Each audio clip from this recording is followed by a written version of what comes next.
Terça-feira da 24ª semana do Tempo Comum.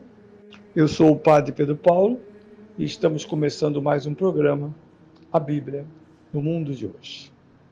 Bem, nessa terça-feira, completo arremato o evangelho que ouvimos nesse domingo. Um evangelho que já foi explorado na sua primeira parte, isto é, quem dizem os homens que eu sou? É a primeira pergunta e domina a primeira parte, sem comentários da parte de Jesus. Somente os apóstolos que anonimamente vão respondendo como quem ouve o povo e reproduz. E, em suma, és um profeta. Não está longe da verdade ser um profeta, porque no perfil de Jesus está, de fato, o profeta e a profecia. Muito bem. Mas não é suficiente, que chega logo depois uma segunda fase. Sendo que nessa segunda fase é São Pedro que fala em nome de toda a igreja, como sempre, como deve ser, ao responder, e vós? Peremptoriamente ele responde, sois o Messias de Deus, o escolhido, o ungido. Nesse sentido, encontramos-nos no cerne de cada evangelho. Responder à pergunta, desenhar a resposta em torno do que importa. Não só o que ele fez ou como realizou, mas quem é ele? Como se perguntará o Evangelho em outras partes. Quem é ele que cura cegos, mudos, paralíticos, surdos, moribundos? Quem é ele? Até o mar e a tempestade o obedecem? A resposta inspirada de São Pedro, que não é explorada no Evangelho de São Marcos, mas o será no Evangelho de São Mateus, ela indica a centralidade. Mais do que os que dirão do Messias, tu és o próprio Messias. Deus revelará por ti e em ti a grandeza de sua obra salvífica. O Messias de Israel. O ponto final. A cristologia da messianidade de Jesus. Não só ser escolhido, ser ungido, mas ser, sobretudo, aquele a quem Deus unge, Messias, para falar e agir em seu nome. Que significa sacramento, palavra com ação, com desempenho, com performance. Dito isso, os termos que Jesus, portanto, apresenta são o do seguidor do Messias. O seguidor do Messias trata-se, na primeira declaração, de sua paixão. Depois, começou a ensinar-lhes como o Filho do Homem deveria sofrer muito, ser rejeitado pelos anciãos, pelos sumos sacerdotes, pelos escribas, e deverá morrer e ressuscitar 3 dias depois.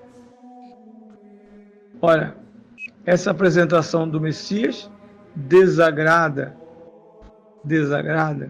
a expectativa escatológica que se expressa melhor no título Filho do Homem. Esse derrotado não pode ser o Filho do Homem. Esse que será derrubado por seres humanos, por mais que sejam as autoridades de Israel, indica que não era ele aquele que traz consigo a plena autoridade de Deus. Nós cristãos sabemos que isso está ratificado na ressurreição, quando nem a lei da morte é obedecida. Ele morto na cruz. E aqui tem um momento forte de tensão, porque o mesmo Pedro, Papa, que revela, em nome de seus irmãos, a identidade de Cristo, Para nós, vós sois o Messias. Agora se esconde atrás do medo, da inadequação, da estranheza diante do mistério da sua paixão por ele mesmo. E pede que ele se cale, se afaste, ou mude, como nos programas políticos, em que o candidato não vai ali expor suas fraquezas, ao contrário, vai expor seus pontos de força. Seu programa deve parecer confiante para que o eleitor o siga. Jesus não pode atrair discípulos para a catástrofe e a derrota. Uma das palavras mais duras dirigidas à igreja é essa dirigida a São Pedro: Vade retros, Satanás. E a razão é para toda a igreja. Todas as vezes na igreja em que nós pensamos como os homens, porque no mundo de hoje, na conjuntura atual, a modernidade, a pandemia, quando o nosso pensamento é emoldurado pelo mundo, não é mais anúncio do Evangelho. Não se trata mais do mistério de Deus.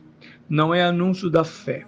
É análise humana de uma conjuntura religiosa. Isso qualquer sociólogo de qualidade pode empreender essa aventura. Mas nenhum sociólogo, antropólogo de qualidade pode desenhar na fala e na praxis de Jesus a própria ação de Deus, a identidade do próprio Messias. E depois de curar Pedro da sua audácia, Pedro quer corrigir Jesus. A igreja não corrige Jesus porque hoje em dia, que no seu tempo, eu gosto dos contextualizadores, pararam no contexto e insistem que a igreja precisa dizer coisas que Jesus não diria, porque nós estamos aqui, ele estava lá. Isso é uma heresia profunda, visto que a revelação, por si própria, ela não depende de contexto, é ela que criou o contexto daquilo que Paulo VI tão bem enumerou em Puebla. Civilização do amor não nasce das nossas iniciativas ecológicas, políticas, culturais, nasce simplesmente desta ação de Deus, que Jesus nomeia reino de Deus, que rompe na agrura deste mundo, dando-lhe novos contornos. Isso é um fato fundamental.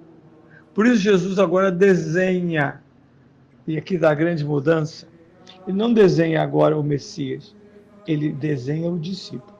Para este Messias são necessários discípulos que não queiram salvar sua própria vida, capazes de renunciar a si mesmos, capazes de tomar essa cruz que São Pedro rejeita e abraçá-la consigo.